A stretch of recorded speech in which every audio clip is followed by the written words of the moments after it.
तहरीके इंसाफ के रहनुमा फवाद चौधरी ने वज़ीर आज़म से अहम मुतालबा कर दिया।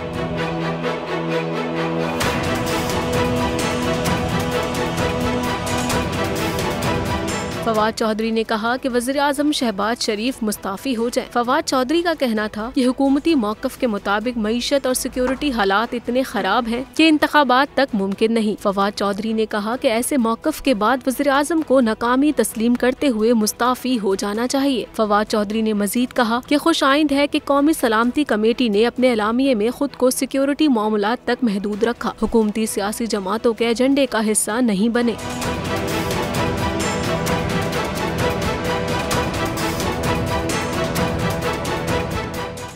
नजर आ रहा है सामने लिखा हुआ है जुल्म मिटने के लिए। दो चीजों से मिटेगा भाई।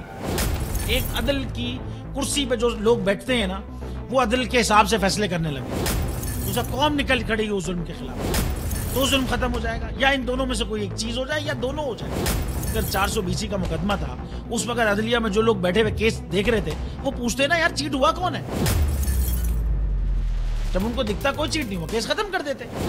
तो जालिम जुल्म कर ही नहीं पाता। 9 जजेस ने नोट बिफोर किया मेरे केस को यार, 1.5 साल चला। शख्सी जमानत का केस, सेम केस इस्लामाबाद में कर दिया। एक ही इल्जाम पे 2 केस हो नहीं सकते भाई। मतलब 60 दिन का वक्त होता है। 102 दिन के बाद मैं जीत गया, केस बरी हो गया। 102 दिन के बाद अपील फाइल की, एक्सेप्ट कर ली। नहीं करते ना एक्सेप्ट, खत्म हो जाता ना जुल्म यार। भरी अदालत में मुझे बरी कर दिया, फिर पता नहीं क्या हुआ 2.5 घंटे बाद का नोट बिफोर। मैं नहीं सुनता ये केस, खड़े रहते अपने फैसले पे, मिट जाता जुल्म। अल्लाह ताला ने बिठाया इस कुर्सी, इन कुर्सियों पे इनको यार, ये अल्लाह ताला की तरफ से फैसले करने हैं। तो या तो ये फैसले आएंगे, जुल्म मिट जाएगा, या कौम खड़ी हो जाएगी जुल्म के खिलाफ।